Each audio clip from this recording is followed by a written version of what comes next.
Thank you all for coming on this actually nice day outside. I thought it was going to be raining. My name is Deborah Rosinski. I'm director of Bainbridge Arts and Crafts, and I'm really thrilled to introduce Natalie Niblack today and to have a conversation with her about her work and process. And we are so thrilled to have her very powerful explosion series of paintings on view in the gallery here. Natalie, I'll ask you to give kind of a brief overview of your background, and we'll have a conversation, and feel free to interject questions as we go as well. Well, this body of work, it began probably about 7 or 8 years ago. Where I live, there was a controversy of putting in an export facility for coal and oil. And we live within a mile of a main railway there. And so Mick and I, my husband and I, we went to some protests, and we signed petitions and got more involved in it. And then it started me on this rabbit hole of looking at what the oil industry, fossil fuel industry actually is doing, besides the CO2 they're pumping out into the atmosphere. So I started looking at oil train explosions, pipeline explosions. I have some prints of the oil spills in the Gulf, and then that kind of led on to other things like plastic pollution, and then of course then the fires were getting worse, and it just naturally went into the fires, and more recently my work has turned toward species, survivability of species, most particularly birds of the Pacific Northwest. And that was, I'm a kind of very casual birder. I know the birds within, 10 miles of my home, and beyond that, I have to get out my Merlin and see. Anyway, so I have a show up now at the Museum of Northwest Art with 66 bird paintings of birds that are at risk at 1.5, 2, and 3 degrees warming. It was a collaboration with a scientist and a bird scientist. Anyway, so over the years, it's just evolved from one aspect of the climate crisis to another. So here I am now. Now I understand you've lived all over the country. Your father worked... He's Air Force. Air Force. Yeah. Did that give you a more well-rounded perspective about issues in this country, would you say? Does that inform what you're thinking about? No? Okay. No, actually, it's kind of the opposite was true. When I moved to the Pacific Northwest, which was my choice, I mean, I grew up not having a choice of where I lived. Just, we had to go. And by the way, are we loud enough? Can everyone hear okay? Yeah, so the Pacific Northwest was, I chose it. It was my home, and it's been my home since '79. And I especially since I moved up to Skagit Valley, where we live now, I am very deeply attached to where I live. And I think that that's also what really informed this work is just being alarmed and preserving what I care about. Yeah, and what might destroy it that's so close to home. Right, yeah. Yeah, this painting here, this is called Looking Toward Home. Mm-hmm. And this is the Skagit, South Fork of the Skagit River estuary. And this is my imagining looking from a kayak in the middle of the water out toward Conway, which is the town that's closest to us. It's on the other side of the river. And there is a major railway through there. And if something happened there, like happened in Lac Megantic, I don't know how to pronounce it properly, but it's a Quebec City, where the oil trains exploded and wiped out 4 blocks of the city, downtown of the city. Anyway, so this was my imagination of that happening in Conway. And actually, right after I did this painting, train derailed in Custer, which is about 50 miles north of us. And that actually did happen. It didn't hurt anybody, but still, you know, it's a possibility. So anyway, sorry I got off track. Oh, what no. was the question again? I'm not sure I can recall now, but let's see. I have some other questions. Several of us were noticing that a number of your paintings have a grid that appears in them, and I know traditional pre-technological or early technological painting imagery transfer techniques involve using a grid, and it's a very well-known artistic process, but you were telling me that it has another meaning for you, and I'd love to hear you explain that more. Well, I first started doing it because my first couple of paintings of explosions, they weren't very good. And they looked flat. And I realized that you can't really freehand it, you can't fake it. Like when I do clouds and water, I can fake a lot of it because you just understand the patterns and the rhythms, and then you can go with it. But with explosion, there's actually this there's a structure to it. And so I started gridding everything out and being very specific about how I was painting it so I can get those volumes. And then normally I would just paint out the grid. But then actually just thinking about all of these events and the general attitude of the fossil fuel company toward the environment is one of damage to the environment is an acceptable risk. It's a calculation on their part. We are willing to let this happen because, you know, we can pay for it. We can do it. In the name of business. In the name of business. So it doesn't really, to them, this kind of thing is acceptable. And so I wanted to have an expression of that calculation of this being an acceptable risk. So I started leaving the grids in, and I really liked that.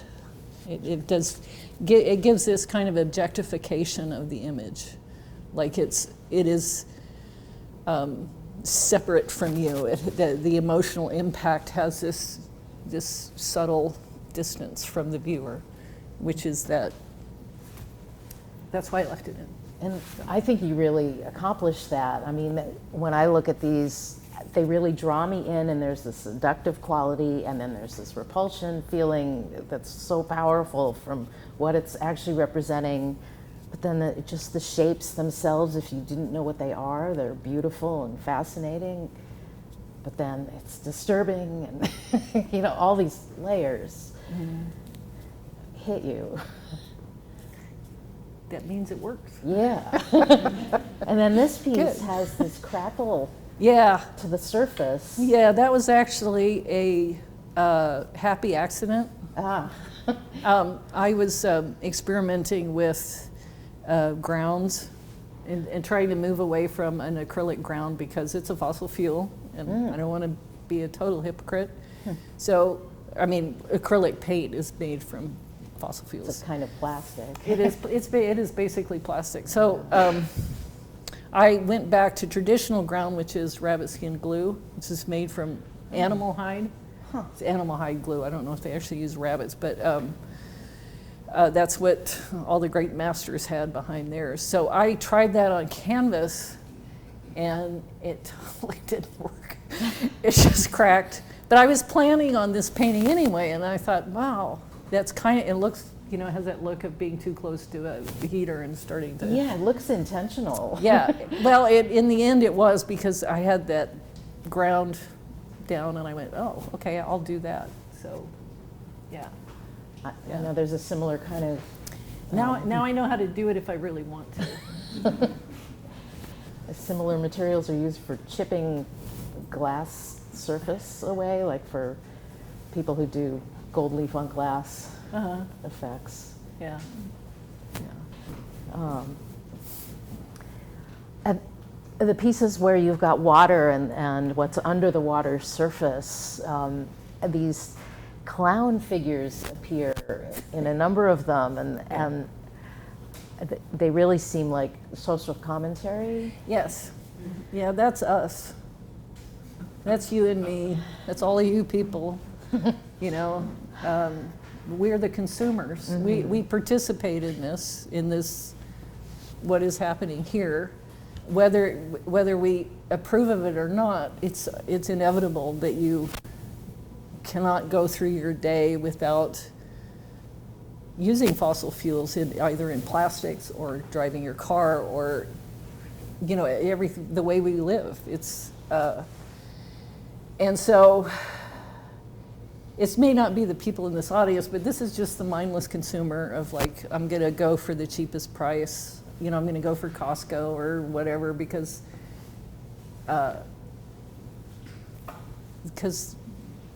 there's no other way around it. But we are all participants in this disaster that's happening. And I do very firmly believe that we can all make a difference. You know, that thing that they say that the oil companies came up with carbon footprint, you know, just to make us feel guilty like it's our fault. But I think it's valid. I mean, I think that changing your own lifestyle, if everybody in the country changed their own lifestyle and tried to convince the producers that they don't want to buy their plastic packaging anymore, or they don't want to fly anymore, or we're going to do our best to get more infrastructure for electric cars, like we've been trying to do for the last 2 days. It could happen if we had the will, if we had the unified will to change it. We as individuals could do it. But the frustration behind that, for me, is finding so many people just indifferent to it, to not changing or being very too comfortable. And so that's where the little clown doll came from. Was that an actual doll that you had It come is. across? I stole it from an ex-boyfriend quite a few years ago. I love it. It's fascinating. The arms are so like, I know, it's just short, like a And the- Tyrannosaurus whose Yeah. arms can't grab anything. Yeah, actually, both the clown dolls. There's another clown doll in this one at the bottom. Yeah. My dog chewed on that one. Has a big hole in it now. And then mice got that one because it was filled with beans. And I had it in my studio. And they fell to it. There's got to be some metaphor there. Huh. But yeah. Wow. And the sky in this one is really spectacular and Yeah. moving and. That's a pyrocumulus. That is an effect of a massive wildfire. It creates its own storm, basically a huge cumulus clouds. There's even fire tornadoes that come down. Oh, wow. And, I tried to paint a couple of those and it wasn't very good, but yeah. Now, you mentioned you work with a scientist at the museum. Can you talk about that a little bit? Oh, that's in my bird paintings. Yeah, I roped this guy into it. So I'd already started on this project. It's the 66 birds are based on a study by the Audubon Society.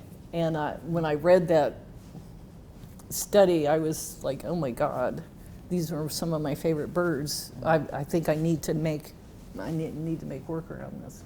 So I started making it, but I was refining the list and discovering I don't know enough because a lot of the birds didn't seem to be in Western Washington, and I wasn't quite sure. And just reading that kind of mass data, I mean, it's a huge study of all North American birds, and it's very complex. and so there was this science and art thing coming up, so I contacted this guy, and he was wonderful. He did a deep dive into, his name is John Bauer. He's a professor at Western Washington Fairhaven. Anyway, he did a deep dive into the study, and if you go see the exhibit, he wrote he wrote an explanation for each one of the birds of, what the predictions are for what might happen. Yeah. And have you worked with others about like the phenomenon you just mentioned in the diptych, or just your own personal just me research? Reading too much. And you have taught for a long time as well at Shoreline College? Yeah, I taught 20 years, Shoreline Community College. Primarily painting? Painting, drawing, and printmaking, yeah. And I ran the gallery. I did what you did. Ah. And I know you also work in clay, and you've been experimenting with glass as well. Yeah, I'm I have a clay studio. That's where I get my kicks, doing portraits of political figures that are, I think they're hilarious, but and then I'm casting some birds in glass. So yeah. So you have an active practice. Yeah, I find new media and I get all excited about it, and then I just take off on that for a while. So yeah. Well, great. And you were telling me about a teacher that you studied with early on. Nancy Johnson. I learned to paint from Nancy Johnson at School of Visual Concepts in Seattle, which I think only exists online anymore, or does it not exist? It doesn't exist anymore. Oh well. Yeah. So, non-accredited, alternative school, kind of. Yeah. And then I went to graduate school later. Yeah, in Edinburgh, Scotland. In Edinburgh, Scotland, yeah. Yeah. And was that focusing on painting? Yeah. Though my graduate show didn't have any paintings in it. Oh, what was it consisting of? Well, I got all interested in found objects, and I started doing these Cornell-like things. And Joseph Cornell. Yeah, I love him. And me too. It's easy to get distracted with that guy. He makes anything look lyrical. Yeah. Made. Yeah. Yeah. Wow. So, does anybody have any questions? And if you could speak loudly. So I have been a fan of Natalie's work for probably 30 years, and and just am a huge admirer, as you know. One of the things that sitting here, I'm really struck by is that there are some through lines with some of the imagery and the elements that are showing up in these paintings that were also in the series of saints, those epic pencil drawings that you did, and like the skies, these sort of apocalyptic skies, and the surface of the water. I am lucky to own a Mary Magdalene from that series. Oh wow! And a Saint Sebastian, and they are. I mean, I know you are not a religiously oriented person, No. per se, but what's striking to me is that I'm looking at these and I'm thinking about the drawings and some of your earlier work, and I can't help but wonder if there are themes of redemption and like how that is manifesting itself. And it's interesting because when I was here last night, I was not thinking about any of that. Except for the surface of the water. I was like, wow, that looks really eerily familiar from some of the earlier chapters of work that you've done. And I just, I may be pushing that one too far, but it's interesting to me that like the through line keeps morphing and evolving and taking on new meaning. And I just am curious if that seems like that's true to you, or if that is just me on a Saturday afternoon. I hadn't thought about that. I mean, it's interesting. I mean, I came to the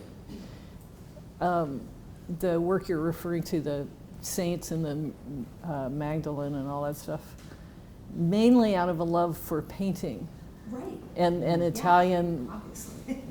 yeah, late Gothic, Renaissance Italian painting was just, and Mick and I had just gone to Italy, and I was like, you know, and I even actually started doing frescoes for a while, because, yeah. Anyway, but there's this, but it, yeah, and then also in the doll paintings later, there's this kind of, there is symbology there that does carry over, especially with some of those other paintings. For me, the descent below the surface is a very Jungian thing of descent into the subconscious. So now that you mention it, I'm thinking about, yeah.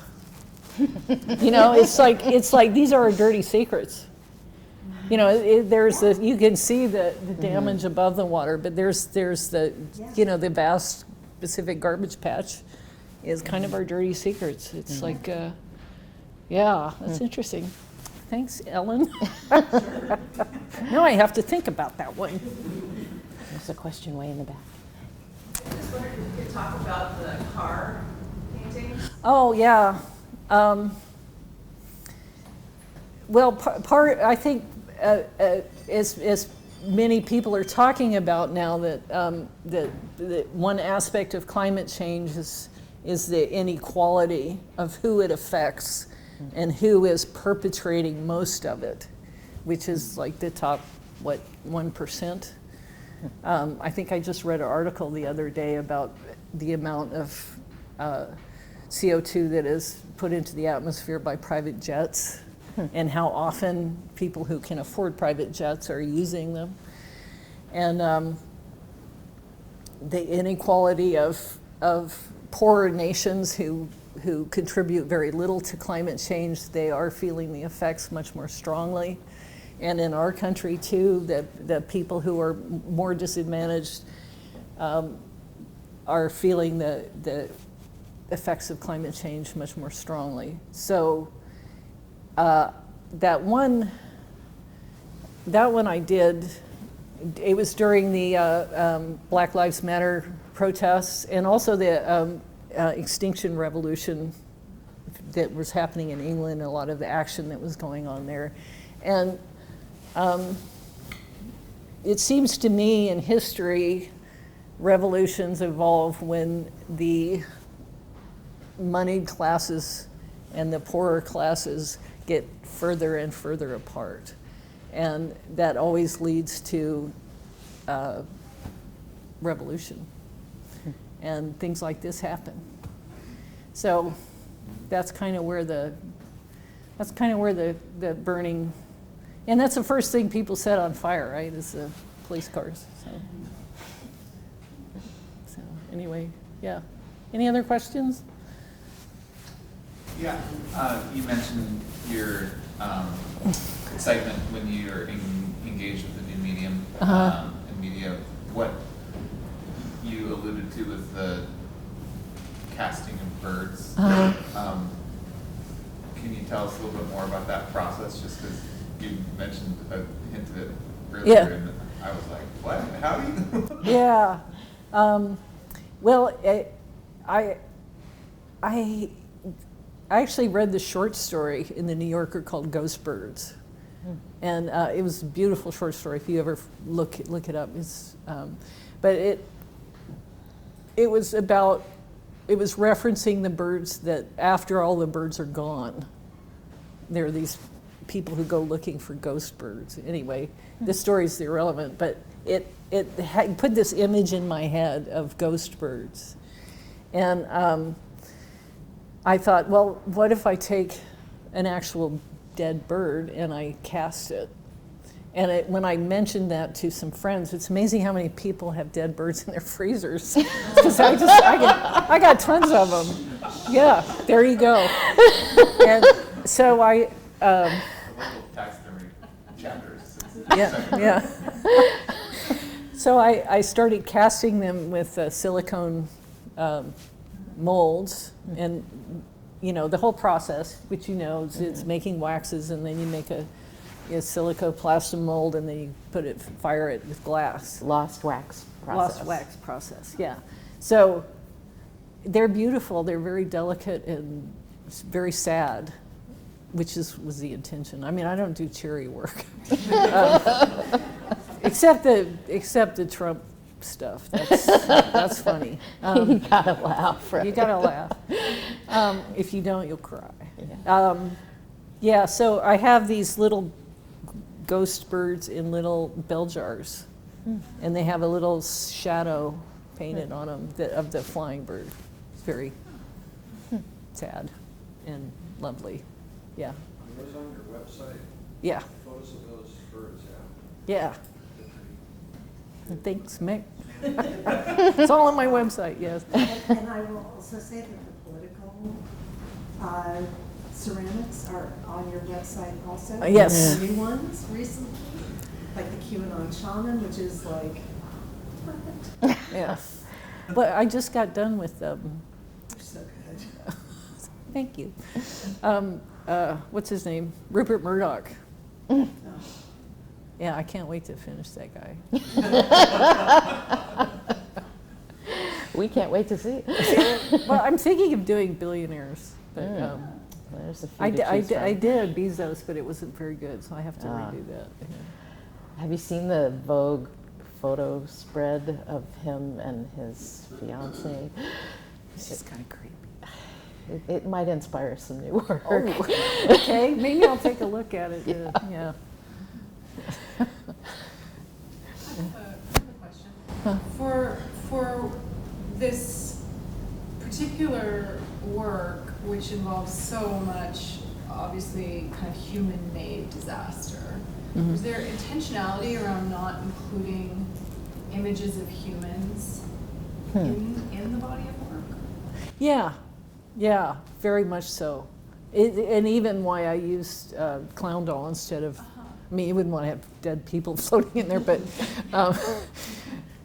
yeah, because when you, I've had a long history of having a problem with figures, which also brings, I love doing figuration, but it's always specific to an individual. And I don't want to talk about individuals. I'm leaning more toward large concepts.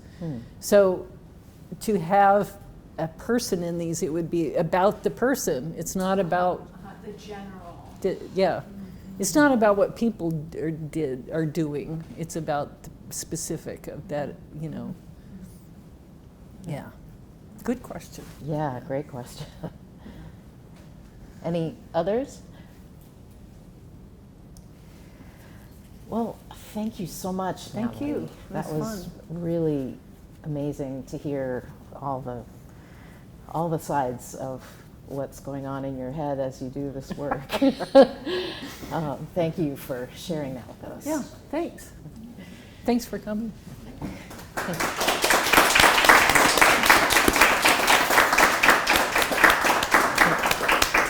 We hope you'll join us here at Bainbridge Arts and Crafts to see our December show Elements, on view from the 1st through the 30th, featuring Jeffrey Brown, Mary Lee Hu, Natalie Niblack, and Reed Ozaki.